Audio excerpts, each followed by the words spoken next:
Chapter 24 से आपके लिए कुछ जरूरी क्वेश्चन कराने वाला हूँ। ये क्वेश्चन आंसर आपके एग्जाम के लिए बहुत ज़रूरी है। तो चलिए ज़्यादा समय लेते हुए शुरू करते हैं। यहाँ पे हम बात करते हैं प्रश्न पहले की। प्रश्न पहला है, प्रश्न पहले में हमसे कहा जाता है सांप्रदायिकता का क्या अर्थ है, कि हाँ आपको बताना है सांप्रदायिकता है, सांप्रदायिकता का अर्थ क्या होता है। तो चलिए सबसे पहले यहाँ जो लिखा है मैं आपको उसके बारे में बताता हूँ, उसके बाद में आपको अपने शब्दों में जो होता है उसको बताता हूँ। संप्रदाय का जन्म तब होता है जब एक धर्म के लोग अपने धर्म के प्रति अत्यधिक प्रेम तथा दूसरे धर्म के विरुद्ध घृणा करने लगते हैं। अपनी पूजा पाठ, उपासना विधियाँ, खान पान, रहन सहन के लिए तौर तरीके, जाति, नस्ल आदि की भिन्नता को ही धर्म का आधार मानना तथा अपनी मान्यता वाले धर्म को श्रेष्ठ और दूसरी मान्यता वाले धर्मों को निकृष्ट यानी कि छोटा समझना, उनके प्रति नफरत, द्वेष भाव पालना और फैलाने, यही सांप्रदायिकता है। जो भी व्यक्ति या संगठन अपने धर्म के विचार को दूसरों धर्म और संप्रदाय के विचारों से सर्वश्रेष्ठ मानता है और दूसरों और धर्म संप्रदायों के विचारों को अपने से बदतर मानता है, वह सांप्रदायिकता है। सिंपल सा अगर मैं आपको बताना चाहूँ कि सांप्रदायिकता का अर्थ क्या होता है, तो सांप्रदायिक का अर्थ होता है कि अपने संप्रदाय है उसको अच्छा मानना।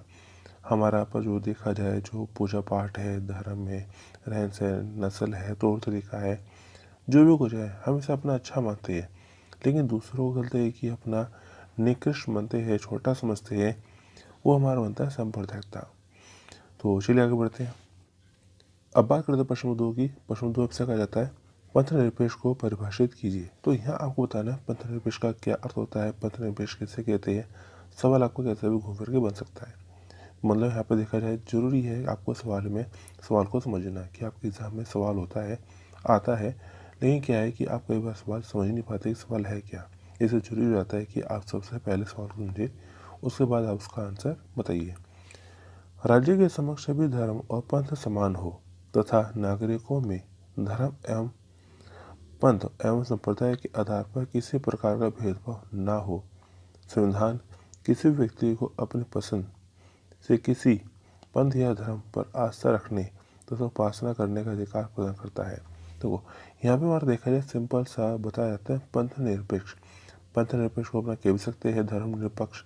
मतलब हमारा देखा जाए भारत जो देश है एक पंथ निरपेक्ष देश है, जो किसी भी पंथ के पक्ष में नहीं है, बल्कि क्या है सभी पंथ के लिए क्या एक बराबर है, एक समान है। तो ये हमारा बनता है पंथ निरपक्ष, यानी कि निरपक्ष होना है, किसी चीज़ के पक्ष में ना होना। ये भारत में देखा है बहुत से अलग अलग हमारे यहाँ पे पंथ है, धर्म है, लेकिन भारत किसी भी जो है धर्म को विशेष महत्व दर्जा नहीं देता है, बल्कि क्या करता है सबको एक बराबर समान जो है सम्मान देता है, संभाव देता है, सबको अपना दे रखा है, पंथ निरपेक्षता का अधिकार दे रखा है।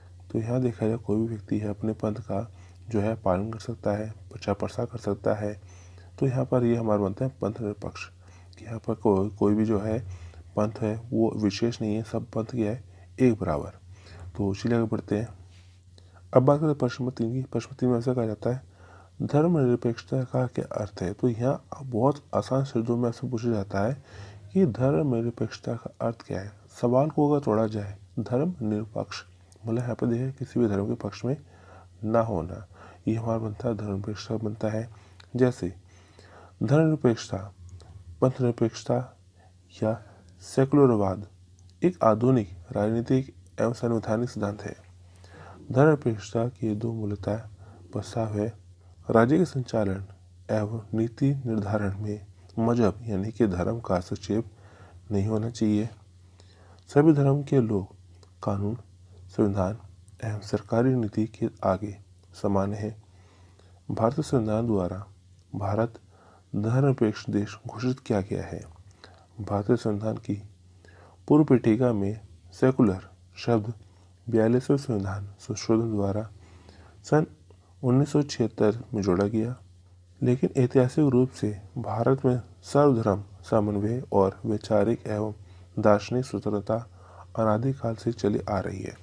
मतलब वहाँ देखा जाए धर्मनिरपेक्षता है क्या, तो जैसे ही हमारा पे पंथ निरपेक्षता होती है वैसे ही हमारा पर बनता है धर्मनिरपेक्षता, यानी किसी भी धर्म के पक्ष में ना होना, कि भारत हमारा देखा जाए एक ऐसा देश है जहाँ बहुत सारे धर्म के लोग रहते हैं, लेकिन सभी धर्म क्या है, एक बराबर। किसी के साथ कोई विशेष जो अपना भेदभाव ऐसा कुछ नहीं है, सभी धर्म क्या है, एक बराबर। तो ये वर्ग बनता है धर्मनिरपेक्षता। तो चलिए आगे बढ़ते हैं। अब बात करते हैं प्रश्न 4 की। प्रश्न 4 से कहा जाता है संविधान में पंथ निरपेक्षता से संबंधित कौन कौन से प्रावधान है। तो यहाँ आपको बताना है हमारा भारतीय संविधान है। हमारे भारतीय संविधान में पंथ निरपेक्षता को लेकर कौन कौन सी बातें रखी गई है, कौन कौन से प्रावधान करे गए हैं।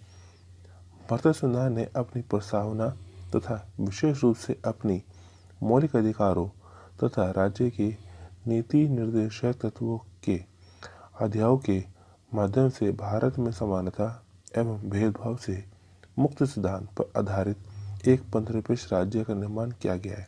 कि यहाँ देखा जाए जो भी कुछ है सब क्या एक बराबर है, पंथ को लेके, धर्म को लेके किसी तरह का कोई भेदभाव नहीं किया गया है।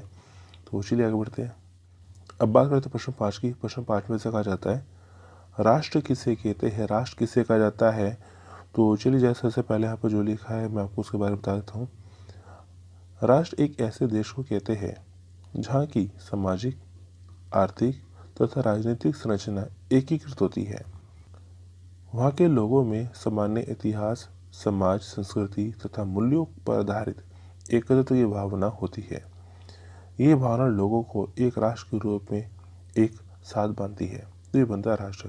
यानी कि राष्ट्र हमारा देखा जाए एक निश्चित भूभाग क्षेत्र है जहाँ अपना कुछ न लोग रहते हैं, जहाँ कुछ ना कुछ हमारा समाज बनता है, राजनीति बनती है।